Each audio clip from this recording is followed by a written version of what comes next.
अस्सलाम वालेकुम students, welcome to CBEL concept based education learning YouTube channel में हमाद अहमद आपका ट्यूटर। आज के इस लेक्चर में हम बात करेंगे बीकॉम पार्ट 2 की और इसका सब्जेक्ट है बिजनेस टैक्सेशन। तो स्टूडेंट्स आपको पता है आपके exam preparation for supplementary students 2022 हम इस यूट्यूब चैनल के थ्रू करवा रहे हैं। आप स्टूडेंट्स से ज्यादा चैनल को सब्सक्राइब करें, वीडियोस को लाइक करें और इन वीडियोस को ज्यादा से ज्यादा अपने फ्रेंड्स में शेयर करें ताकि स्टूडेंट्स आपके साथ साथ उनका भी बेनिफिट हो जाए। तो स्टूडेंट्स देखिएगा, आज हम क्या बात करेंगे बिजनेस टैक्सेशन का। आपको पता है पेपर्स आपके हो रहे हैं, आप स्टूडेंट्स अल्लाह करे आप स्टूडेंट्स के अच्छे से अच्छे आप पेपर दो, आप पास हो जाओ। तो स्टूडेंट्स आज की इस वीडियो में हम बात करेंगे हमने बिजनेस टैक्सेशन का पेपर अटेम्प्ट कैसे करना है और इस पेपर को अटेम्प्ट करने के साथ हमने कौन सा क्वेश्चन पहले नंबर पे करना चाहिए, कौन सा क्वेश्चन दूसरे नंबर पे करना चाहिए, क्वेश्चन के अंदर पेपर प्रेजेंटेशन क्या होनी चाहिए, ये तमाम चीजें इस वीडियो के अंदर हम डिस्कस करेंगे। और इसी वीडियो के अंदर आपको ये बताऊंगा कि आप इंपॉर्टेंट डेफिनेशंस कौन सी हैं, इंपॉर्टेंट सेल्स टैक्स की डेफिनेशन कौन सी हैं, कौन कौन सा आपने क्वेश्चन करना है,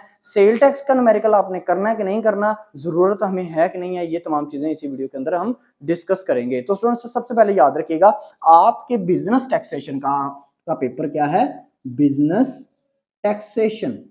टैक्सेशन तो स्टूडेंट्स बिजनेस टैक्सेशन का जो आपका पेपर है ना, इसके अंदर ना स्टूडेंट्स आपको टोटल 8 क्वेश्चन आते हैं। नंबर 1 जो क्वेश्चन आपका आता है वो क्वेश्चन आपका क्या है, वो है income tax definitions. Students income tax definition मैंने टोटल 18 टू 20 इनकम टैक्स की डेफिनेशंस आपको दी हैं बस, ठीक है ना। आप उन्हीं को प्रिपेयर कीजिएगा, इंशाल्लाह ताला स्टूडेंट्स आपके पेपर के अंदर उसी के अंदर आपको डेफिनेशन वो पूछेगा। अब ये इनकम टैक्स की जो डेफिनेशन है ना इंपॉर्टेंट, ये कौन सी है, इस वीडियो की डिस्क्रिप्शन के अंदर मैंने उसका लिंक प्रोवाइड कर दिया, आप जाएं क्लिक करें, आपको वो तमाम इंपॉर्टेंट डेफिनेशंस मिल जाएंगी। तो स्टूडेंट्स ये आपको टोटल 4 आएंगी, कितनी 4 आएंगी, ये आपने पास पेपर्स में भी देखा होगा। अब 4 में से ना इन डेफिनेशन के अंदर आपने ना 2 चीजें बड़ी अंडरस्टैंड करनी है, आपके अक्सर ना टीचर्स भी आपको शायद गाइड करते होंगे। नंबर 1, इन तमाम डेफिनेशन के सेक्शन लाजमी लिखने हैं, हमेशा सेक्शन 2 और सब सेक्शन आगे जो है वो डिफरेंट होते हैं, ठीक है ना।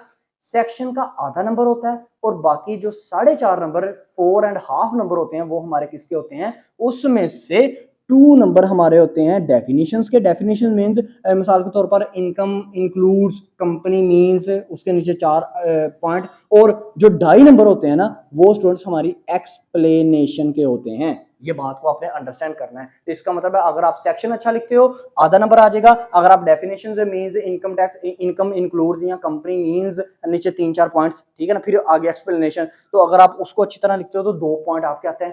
पूरे बटा पूरे मार्क्स ये डेफिनेशन के क्वेश्चन के अंदर लाजमी देते हैं। ये इंट्रोडक्शन टू बिजनेस यानी कि I2B और MPF की तरह नहीं होता कि आप अगर पूरा 20 मार्क्स का क्वेश्चन करें तो आपको मैक्सिमम भी 14 मार्क्स मिलेंगे उसके अंदर, ठीक है ना। तो इसके अंदर पूरे बटा पूरे नंबर भी आते हैं। अगर आप एक्सप्लेनेशन थोड़ी सी गलत लिखते हो तो आपको 1 नंबर भी अगर आ जाए तो 2 और 1 3 3.5 नंबर आपके आराम से आ जाते हैं इन डेफिनेशन के अंदर से। तो अगर आप पूरी डेफिनेशन, पूरी परफेक्ट डेफिनेशन भी लिखो ना, 5 आउट ऑफ 5 मार्क्स भी वो देता है, ठीक है स्टूडेंट्स।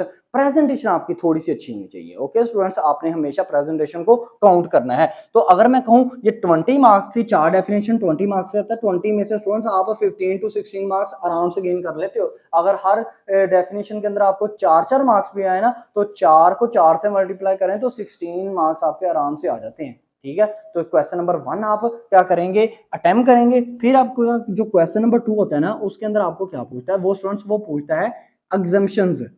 अब बहुत से स्टूडेंट्स ना इन एग्जम्पशन को नहीं प्रिपेयर करते, सच में नहीं प्रिपेयर करते आप स्टूडेंट्स, आपके टीचर्स भी आपको प्रिपेयर नहीं करते। वो कहते हैं पहले आपने इतनी डेफिनेशन याद की है, आप नहीं अच्छा उनका भी कसूर नहीं होता, वो डेफिनेशन ही इतनी ज्यादा आपको दे देते हैं, 20 30 50 तक डेफिनेशन आपको देते हैं कि आपको ये एग्जम्पशन याद करते वक्त मुश्किल पेश आती है। आप कहते हैं कि बहुत मुश्किल से तो हमसे इनकम टैक्स की डेफिनेशन याद हो रही है, अब हम एग्जम्पशंस भी याद करें। तो स्टूडेंट्स इनकम टैक्स की डेफिनेशन सिर्फ आपने 18 से 20 करनी है, फिर इसके बाद एग्जम्पशन। ये एग्जम्पशन सिर्फ मैंने 12 टू 15 एग्जम्पशन दिए हैं, सिर्फ 12 टू 15 एग्जम्पशन दिए हैं। और ये स्टूडेंट्स आप काइंडली लाजमी याद कीजिएगा, ये 20 नंबर की आती हैं और ये आती कितनी है, कभी कभी वो 4 देता है और कभी कभी वो 3 देता है, ठीक है ना। ये इस साल एनुअल एग्जामिनेशन के अंदर भी आपको आई थी एग्जम्पशन, जिसमें होता है एक्सपोर्ट ऑफ कंप्यूटर सॉफ्टवेयर, जिसमें होता है एग्रीकल्चर इनकम, जिसमें होता है पेंशन, जिसमें होता है इनकम फ्रॉम मुदारबा सर्टिफिकेट। इस तरह की ये एग्जम्पशंस आपको आती रहती हैं, ठीक है।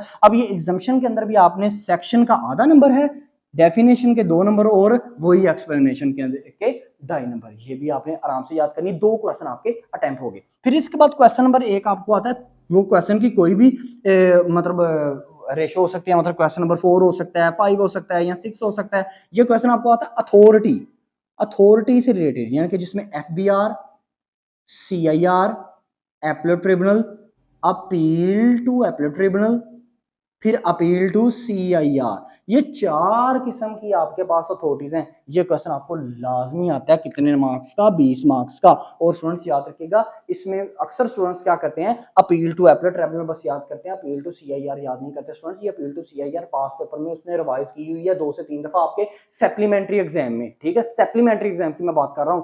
तो आपने अपील टू सीआईआर भी याद करनी है, अपील टू एपलेट ट्रिब्यूनल भी याद करनी है, फिर इसके बाद एफबीआर, सीआईआर और फंक्शन ऑफ एपलेट ट्रिब्यूनल, ये तो आपने याद करने ही करने हैं, ठीक है। तो स्टूडेंट्स ये अथॉरिटी अगर आप याद कर लेते हो। अच्छा, बहुत से स्टूडेंट्स ये परेशान होते हैं कि सर अथॉरिटी में हमें हमारे सर कहते हैं 20-20, 21-21 पॉइंट को। नहीं स्टूडेंट्स, गलत गाइड करते हैं आपको।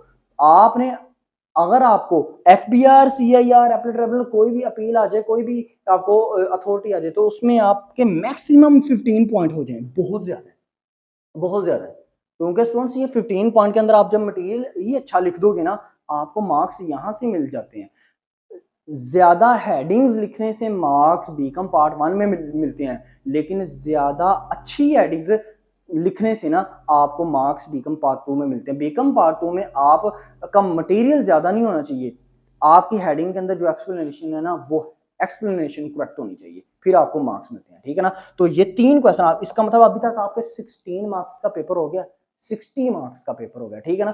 3 क्वेश्चन अभी तक मैंने आपको बताए हैं। अब क्वेश्चन नंबर जो 4 है, वो आप कौन सा करेंगे? अब यहां तक मैंने कोई आपको सेल टैक्स का न्यूमेरिकल की बात नहीं आपसे की। ये 3 ऐसे क्वेश्चन जो हर साल आपको पास पेपर में आते हैं। कभी नहीं आए तो फिर मुझे बताइएगा कि सर नहीं आए। 2011 से लेकर 2022 तक की मैं बात कर रहा हूँ, ठीक है ना। तो ये आपको हर साल आते हैं। अब जो क्वेश्चन नंबर 4 है ना स्टूडेंट्स, ये भी आपसे वो हर साल पूछता है, वो है sale tax definitions. Sale tax definition. अब ये सेल टैक्स की इंपॉर्टेंट डेफिनेशंस मैंने सिर्फ 15, मैक्सिमम 15 दी हैं। अभी मेरे माइंड में नहीं आ रहा, मैंने मैक्सिमम 15 आपको डेफिनेशंस दी हैं। तो स्टूडेंट्स ये डेफिनेशन भी आपने क्या करना है, इस वीडियो के डिस्क्रिप्शन के अंदर मैंने लिंक प्रोवाइड कर दिया, इसके ऊपर जाके क्लिक करें। ये डेफिनेशन भी 20 मार्क्स की डेफिनेशन, ये भी आपको पक्की आती है, ठीक है ना स्टूडेंट्स।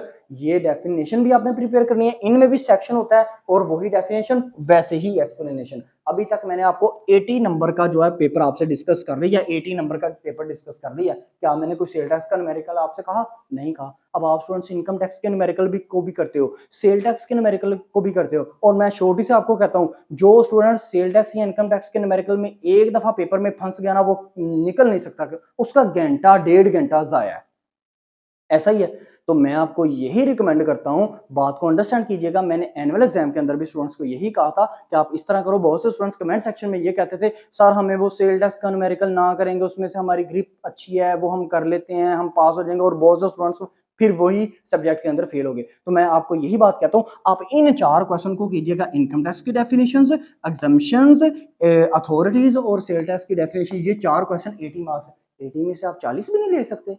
यहां से ही बंदा पास हो जाता है, यहां से ही बंदा पास होता है। मेरे पास स्टूडेंट्स थे, उनको मैंने वो मतलब एक ऐसे स्टूडेंट्स थे जिनको इनकम टैक्स का न्यूमेरिकल भी नहीं था आता, उनसे इनकम टैक्स का न्यूमेरिकल भी नहीं था सोल्व होता। मैंने उनसे ये कहा, मैंने कहा आप इन्हीं 4 क्वेश्चन को कर लो, इंशाल्लाह ताला आप पास हो जाएंगे। तो स्टूडेंट्स उन्होंने क्या किया, उन्होंने इन्हीं 4 क्वेश्चन को किया। 80 में से एक स्टूडेंट्स उनमें से 80 में से 65 मार्क्स ले गया था, और उसमें कोई इनकम टैक्स का न्यूमेरिकल को छेड़ा भी नहीं उसने। हाँ, आप स्टूडेंट्स को तो इनकम टैक्स का न्यूमेरिकल आता भी होगा। तो क्वेश्चन नंबर 5 जो है वो एज आ इनकम टैक्स न्यूमेरिकल देख लीजिएगा। इसको आपको डिटेल में प्रिपेयर करने की जरूरत नहीं है, इसको सिर्फ टोटल इनकम तक प्रिपेयर करो बस अच्छी तरह। टोटल आपको सिर्फ ये पता होना चाहिए कौन कौन सी आइटम इनकम फ्रॉम सैलरी के अंदर जाएंगी, कौन कौन सी आइटम इनकम फ्रॉम बिजनेस के अंदर जाएंगी, कौन कौन सी आइटम इनकम फ्रॉम प्रॉपर्टी के अंदर जाएंगी, कौन कौन सी item income from capital gain के अंदर जाएंगी, और कौन कौन सी item income from other source के अंदर जाएंगे। बस ये चीजें आपको पता हो, एंड पे टोटल इनकम निकालें। कोई ऐसा इशू नहीं है, आपको 5 से 6 नंबर आराम से वो दे देगा इसके अंदर भी, ठीक है ना। तो आपको सेल टैक्स का न्यूमेरिकल करने की कोई जरूरत नहीं है, आपको इतना ज्यादा परेशान होने की, जहन पे सवार करने की चीजें जरूरत नहीं है, ठीक है ना स्टूडेंट्स। इसके अलावा आपने क्या करना है इस पेपर के अंदर, क्वेश्चन किस किस को सबसे पहले अटेम्प्ट करना है। सबसे पहले इनकम टैक्स की डेफिनेशंस को करेंगे, याद रखिएगा पेपर के अंदर। नंबर 2 के अंदर एग्जाम्पशंस करेंगे, फिर आप नंबर 3 के अंदर अथॉरिटीज करेंगे, नंबर 4 के ऊपर आप सेल टैक्स की डेफिनेशन करेंगे, और एंड पे जाके आप इनकम टैक्स के न्यूमेरिकल को हल करना शुरू कर देंगे। और इनकम टैक्स के न्यूमेरिकल के लिए आपके पास आधा घंटा भी हो जाए ना, बस काफी है। आपने आराम से चीजें बस पुट करनी है। चीजों को पुट करने के बाद एंड पे ये ना सोचने बैठ जाइएगा मेरा तो टोटल इनकम आगे वाले या पीछे वाले के साथ मैच ही नहीं कर रहा। आपने बस जस्ट 15 टू 16 जितने भी वो पॉइंट्स दे रहा है इनकम टैक्स के क्वेश्चन के अंदर, आप बस आपने माइंड में ये रखो मेरी बेसिक सैलरी कहाँ पे जानी है, मेरे बोनस कहाँ पे देना है, मैंने कैपिटल गेन को कहाँ कहाँ पे एडजस्ट करना है, मेरे पास इनकम फ्रॉम बिजनेस के अंदर कौन कौन सी चीजें इस 15 पॉइंट्स के अंदर आ रही हैं। बस आप चीजों को एडजस्ट करो, उसके अंदर पुट करो, उनके भी मार्क्स होते हैं। एक्चुअल में आपके पास जो 15 टू 16 या 12 पॉइंट आते हैं ना, उनके ही मार्क्स आते हैं। आपको ये नहीं कहा जाता कि आपके एंड पे क्वेश्चन का आंसर सेम आएगा तो फिर ही मार्क्स मिलेंगे। ठीक है ना स्टूडेंट्स। तो आपने अपने माइंड के अंदर ये रखना है। पेपर की प्रेजेंटेशन मैंने बता दी, पेपर के अंदर आपने किस तरह हल करना है ये मैंने बता दिया, और इसके अलावा आपने ना इस पेपर के अंदर गौर करना है। अगर कोई स्टूडेंट्स मेरी ये वाली स्कीम को लेके चलेगा तो गौर ये करना है स्टूडेंट्स, इस ना स्कीम के अंदर आपने कभी भी स्पेलिंग की मिस्टेक नहीं करनी। आपको हर एक चीज फिंगर टिप के ऊपर होनी चाहिए, इतने पक्का आपने रट्टा लगाना है। आई होप सो आपको ये वीडियो अच्छी लगी होगी। वीडियो अच्छी लगी तो लाइक कीजिएगा, चैनल को जरूर सब्सक्राइब करना, क्योंकि इस चैनल के थ्रू आपको आपके लेवल तक आके एजुकेशन प्रोवाइड की जा रही है। अब तक इतना ही, अपना ख्याल रखें, अपने यूट्यूब चैनल का भी। अल्लाह हाफिज।